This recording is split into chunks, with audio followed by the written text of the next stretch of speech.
oui, et dans cette assiette, il n'y aura pas que des friandises, bien heureusement, parce qu'il faut savoir équilibrer les repas, la nourriture, l'alimentation pour les enfants, pour leur éviter des maladies. Ces maladies, justement, nous allons plancher là-dessus avec le docteur Envo, qui est bien installé. Bonjour, docteur.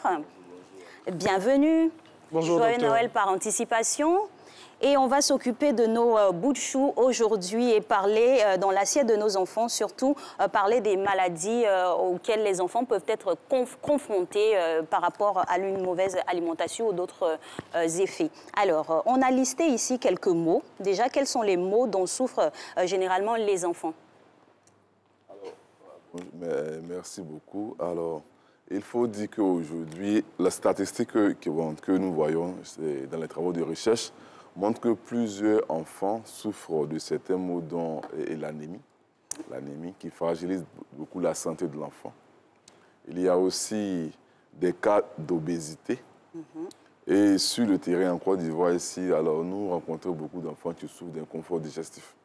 Voilà, voici un peu quelques mots dont souffrent. Des inconforts digestifs de quelle nature, par exemple? Alors, précisément la constipation. D'accord, type constipation. Type constipation, voilà, parce qu'en fait, et ceci est lié directement aux parents qui ont peur d'utiliser l'huile dans les aliments. Et j'insiste beaucoup sur l'utilisation de l'huile dans les aliments.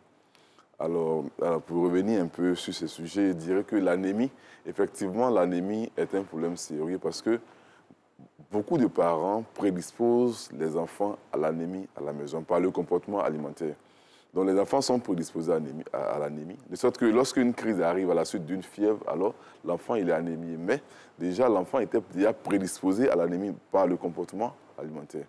On sait que alors pour lutter contre l'anémie, pour avoir un bon taux d'hémoglobine dans le sang, il faut apporter les aliments riches en fer. Alors qu'aujourd'hui, beaucoup de parents ne connaissent pas beaucoup la composition des aliments, de sorte que le matin, on donne un petit déjeuner copieux. Mais est-ce que lorsqu'on fait les analyses, est-ce qu'on vérifie que cet aliment est riche en fer? Par exemple, un petit déjeuner à base de cornflakes ou bien de produits laitiers, il est très pauvre en fer, contrairement à un aliment à base d'œufs ou bien de viande rouge. Vous voyez un peu. Donc, si un enfant est habitué à prendre les produits laitiers au petit déjeuner et que le midi, le parent n'a pas mis l'accent sur la consommation d'aliments riches en fer, vous allez voir que cet enfant, il va bien grandir. Il peut être de forte corpulence, mais il est anémié. Une carence quelque part. Quelque part. Alors, vous avez commencé à parler de certains aliments. C'est vrai qu'on va évoquer la constipation, l'anémie et d'autres maladies héréditaires et tout. Mais quels sont les aliments que nous ne devons pas peut-être donner aux enfants à la maison ou ce que nous devons donner aux enfants à la maison? Ces aliments qui sont cause souvent de ces différentes pathologies. Alors, on peut donner tous les aliments aux enfants, mais aussi faire attention à quelques spécificités. Et il faut l'organiser. Vous voyez un peu, il faut l'organiser. Je prends un exemple. Aujourd'hui, nous sommes en période de fête. Vous voyez un peu, alors, on peut dire comme nous sommes en période de fête, on fait attention aux différents colorants que nous apportons parce que c'est des périodes où on apporte beaucoup d'éléments. Alors que nous savons que ces différents colorants que nous utilisons dans ces aliments-là ont une activité sur, bien sûr, la santé. Certains, par exemple, vont développer l'urticaire ou bien, par exemple, une hyperactivité. Les enfants, ils sont chauds, comme on dit là, ils sont chauds. Ces aliments-là, ceux-là, on doit beaucoup réduire. Mais pour les autres aliments qu'on donne aux enfants, il faut adapter. Il faut adapter à leur âge. C'est-à-dire que quoi? On dit, par exemple, que certains enfants, aujourd'hui, commencent à...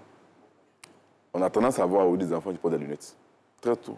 Il y a des jeunes au niveau des lunettes. Mais on ne dirait pas que non, on n'est pas donné les produits sucrés. Mais il faut adapter leur. Par exemple, on aimerait donner un fruit, un jus de fruit, un yaourt à l'enfant. Mais aujourd'hui, avec les statistiques, les travaux que nous faisons, les travaux de recherche montrent que si nous avons tendance à donner un produit riche en sucre après 17 h le soir, nous allons voir que ces enfants-là vont commencer à avoir des troubles au niveau des yeux.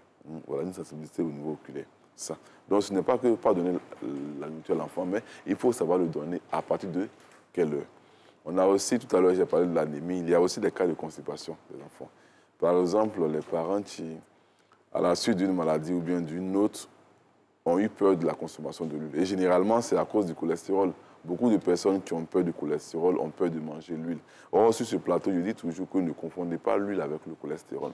Les huiles ne contiennent pas forcément du cholestérol.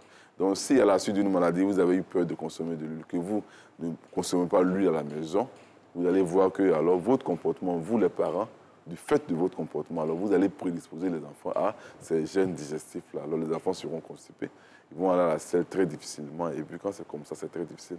L'enfant n'arrive pas à bien manger, il a peur de manger, il ne grossit pas, il est tout le temps malade, vous ne comprenez pas. Ou bien souvent, généralement, vous allez voir que lorsqu'on fait des statistiques, on se rend compte que la plupart des enfants qui sont beaucoup allergiques, c'est des personnes qui ont des inconforts digestifs. Ils sont allergiques à tout, allergiques à tout. Voilà, ils sont allergiques, de fait allergiques par ceci, par là, parce que les enfants-là ont une hyperconstipation très, très élevée. Merci beaucoup, docteur, de nous avoir donné toutes ces indications qui vont